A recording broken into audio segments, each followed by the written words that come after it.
was in the hands of the Sisters of Notre Dame, and that any disposition of the property or any change in the basic philosophy of the college, or the underlying mission, not how that mission is interpreted from one generation to another, but the underlying mission of the college was in the hands of the Sisters of Notre Dame and was to remain in the hands of the Sisters of Notre Dame.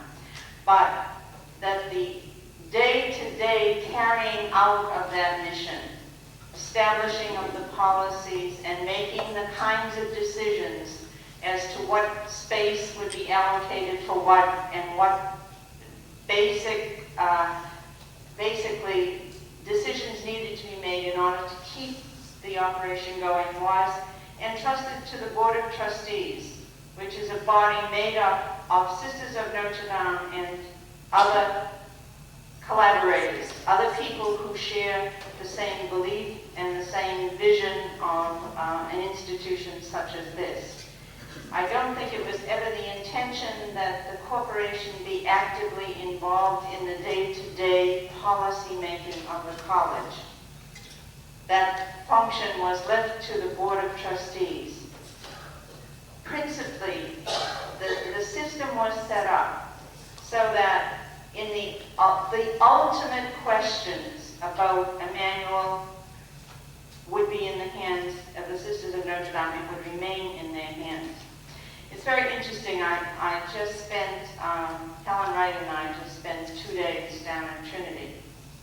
Trinity, as you know, is facing a very critical time in its life. There has been, the president has resigned, and they're looking for new leadership for the college. They do not have a structure such as we have here at Emmanuel. And so the official voice of the Sisters of Notre Dame comes largely through membership on the Board of Trustees of 7 Sisters of Notre Dame, among 22, a body of 22. And the bylaw, I think, guarantees that at least 1/3 of the members of the board shall be Sisters of Notre Dame. There is no corporation structure at Trinity. One of the questions that Trinity and all colleges are dealing with today is how does one continue? This is not the same institution that it was when all of us were missioned. We got our little envelopes which said Elizabeth, report September 1 to the math department at Emmanuel. That was back in 1954. And I picked up my duds and I came. And they were all Sisters of Notre Dame here.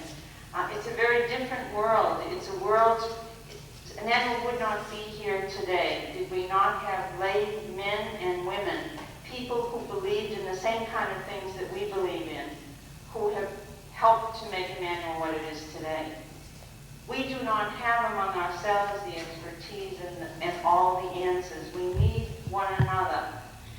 But we at the same time need to guarantee that that for which we have invested a lot of people here, a lot more than I have personally, have invested a lot of their lives, that this ultimately is a Notre Dame institution, that ultimately the control will never pass out of the hands of the Sisters of Notre Dame.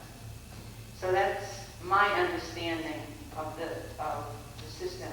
And personally, I don't think it was ever the intention that the corporation would have to deal with what room on the plaza level should we put, how should we put the handicap access ramp here or there. I don't think we have the expertise or the know-how to do that. We need to be involved, and we do have Sisters of Notre Dame members in the board on the Board of Trustees. It's their function, I think, to approve those kinds of things. But I think we have to, if we are not to the point where we can collaborate with others and believe that others want to collaborate with us, then I have a lot of questions about the future of the institution. I don't think we would be here today were it not for the wonderful people who have worked with us along the way. And follow up, please. Did you foresee any situations with the corporation? I mean, then what is the role of the corporation? Is there any, what do you mean when you say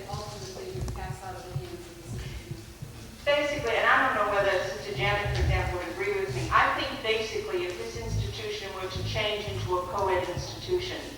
I would think that that's a basic change in the nature of the institution.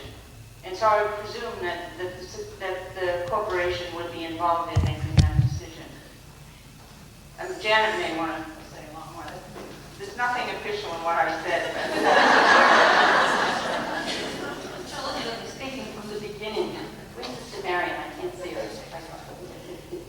You asked a question about ownership as well, and I think that it's a key question in terms of what we mean by ownership. And there's another term, Sister Elizabeth used the term control, and I use the term which you'll be talking about with the sisters in ministry at the college of control and influence.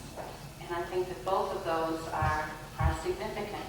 In terms of the other piece of it, the corporation, as it's now structured in the bylaws of the college, 1981 bylaws, reserves to itself the selection of the Board of Trustees to whom it delegates the management, not management of administration, but the management and the policy making for the institution.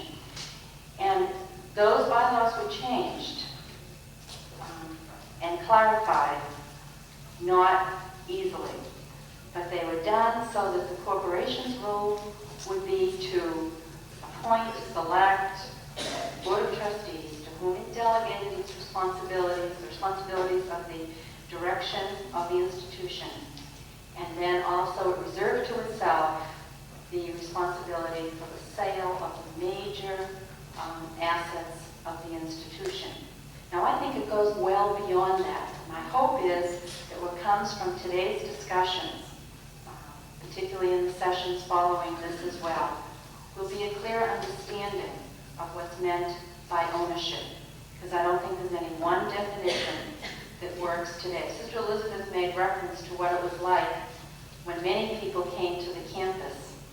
And that reference was to the fact that if we had a panel of administrators and deans, I want you to know that we took photographs at the Board of Trustees meetings as recently as 12 years ago, that they were taken in black and white, because most of the membership were members of the religious order or were priests at the college. Now the changes that have occurred in this institution and in every other institution, Catholic institution across the country since Vatican II have been dramatic. And so for those of us who have been here, like Sister Elizabeth, like myself, for many years, we see the changes because we've lived through them. I think what I want to call our attention to is that today we have co-workers, and we listen to the voices of our students. We know why we are looking ahead, and we're thinking of the students who aren't here yet, and the students that we want to have in this institution. So without getting too much further into that, I think the question of what we mean by it is something that's evolving. I don't think there's a clear-cut understanding of the word ownership. Sister Francis is nervous about the time. I know we have more questions, and I hope that this is the beginning of people raising new kinds of questions that this period asks.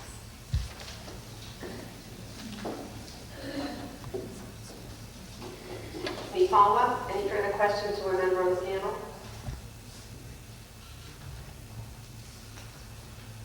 Any open questions to anyone?